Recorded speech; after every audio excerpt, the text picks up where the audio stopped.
Okay, now we're going to work on exponential models. I don't actually need all of this text. It's just there in case you wanted to read it. It explains what I'm about to do. So I'm going to get rid of that. And we're going to use our exponential models to fill in this table. But first, we need our exponential models.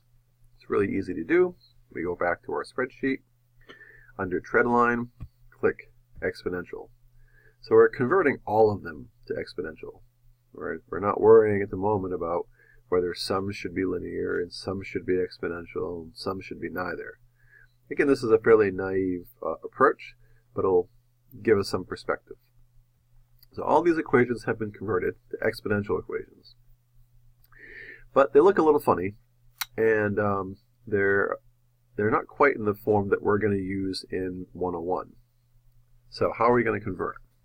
Well, basically, here's the form of these equations, if you will. All these equations are a number times e raised to a number times x. And this e, right, that's actually a special number. It's a little like pi. If you put it in your browser, if you say e equals, no, not e equals, say e to the power of 1, it gives you the value of that. It's a internationally recognized symbol for 2.71, blah, blah, blah, blah, blah. Right? It's one of these things like pi that goes on forever without repeating. It's a little hard to use it to interpret, though, so we don't want it. And so what we're going to do is convert. Let me show you what I mean. Let's start with a four-year public college. There's a number right here. I don't care about that number. That's the y-intercept. And then there's this e to a power of a number times x. Now what I want to do is take e to that power, 0.0295. And it's going to tell me what that equals. This is the number I want. And I'm going to round. So 1.0299, I'm going to call that 1.03. I'm going to go to my table, put 1.03. And there are no units on these. Now I'll tell you what this represents. This represents, and you're starting to see this in your explorations in class, this represents a 3% increase each year. So what we're saying here is that basically every time x increases by 1, we multiply by 1.03. But this is 103%. If this number, e to the power of whatever, if that's 1.03, then every time x goes up, we're multiplying some initial value by 1.03. We're taking 3% and adding it on the top. In exponential growth, the amount that you add each time is not constant. With linear change, back up here with linear change, it's the same amount added every year. Each year, $377 were added. That was the increase. Down here in the exponential model, it's not a fixed amount each year, it's a fixed percentage. So that's really one of the differences. Linear models have a fixed amount added. Exponential models have a fixed percentage added. Each year we add 3%. But 3% changes, right? 3% of 100 is different than 3% of 103, which is different than, and so on and so forth. Let's do a couple more here. We'll do average hourly earnings. So I go back. I find we've labeled the annual wages here. And I have that e to the power of 0.0308. So let's do that. E to the power of 0.0308. And it gives me a number, 0.03. Now that one, we'll talk about it in a second actually. So if we're only keeping a couple decimal places, then it would be the same. This would be the same sort of thing, 3% increase each year. Now, we make a note here. So it was actually a bit larger than that. So it was 1.031. Well, that means a 3.1% increase.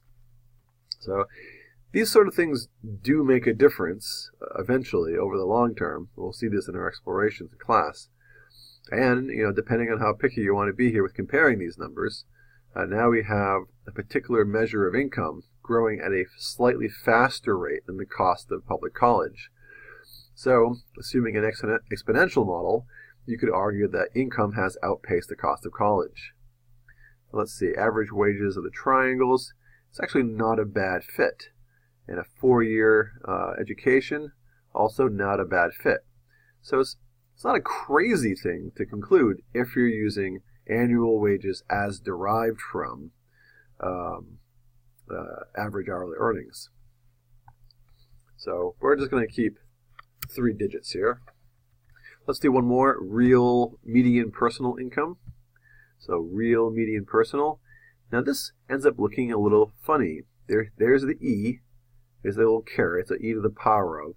Now what the heck is this number? So it turns out you don't have to, I'm going to tell you what it means, but you can actually put it directly into the browser again. There's that capital E, there's that -0.3, and it gives me a number. Now notice here that without rounding, I would just have 1.00. Well, we don't want that, because that would mean there's no change. Of course there is change. So we want this number. There's an 8 there, so we'll round up. So 1.008. So 1.008. And that indicates 0.8% growth increase each year. Now notice all I'm doing here to get my percent is moving the decimal place over 2 times. 1, 2. It's multiplying by 100. Right? The decimal place, 1, 2. That's all I'm doing. So notice that we're finding lots of possible conflicting statements. The real median personal income is increasing by less than 1% each year. So now the cost of a 4-year public college is increasing over 3 times as fast as real median personal income, or at the same rate as average hourly earnings. And again, this is confusing. If you're not sure how this can be the case, well, this is what makes things tricky. This is why quantitative literacy is so important, and most of us don't have it. So you can imagine, depending on the research you're doing, and depending on the point you want to make, so you can either deceptively use these numbers to promote a certain scenario or perspective, or a certain perspective or illustration of a scenario, or you could unwittingly do it. It's very easy to look for data that confirms your own viewpoints. So if you find something like this, oh yeah, income's not increasing very quickly, but the cost of college is. Yeah, no wonder. Or if you think that's hogwash, then you might stumble across something like this. Yeah, here, I knew it. They're increasing at the same rate. Bunch of whiners.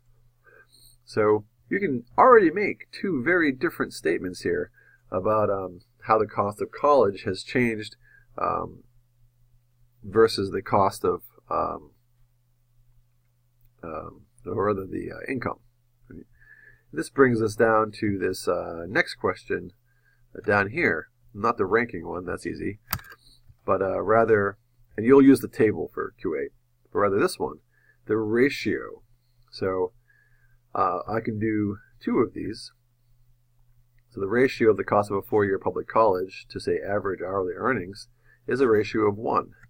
So your summary statement here is something like this. The cost of a 4-year public college is increasing at the same rate as annual earnings as derived from average hourly wages.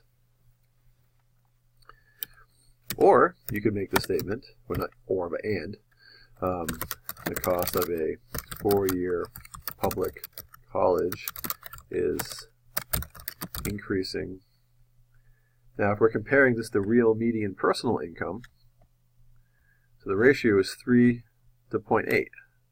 That's the ratio. So 3 divided by 0.8 gives me a factor of 3.75. So I can use that. The cost of a four-year public college is increasing 3.75 times faster than the real median personal income.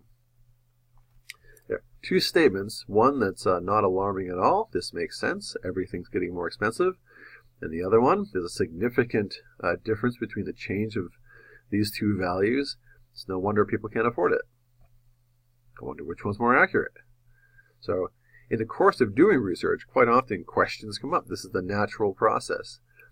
At some point here, many of you will start wondering, well, how the heck do they calculate real median personal income? And as you go ahead and fill in this table, you can already tell from looking at the spreadsheet, here's real median household income. That's obviously quite a bit different, and it's more. That would make sense. You might expect that there are several personal incomes in a household, but it's evolved a little differently. And then you also have per capita wages, which are a little different as well. So you're going to get some different viewpoints here, and that's going to be, whoops, wrong spreadsheet. So anyway, that's number 9. So I guess, yeah, that's good. All right.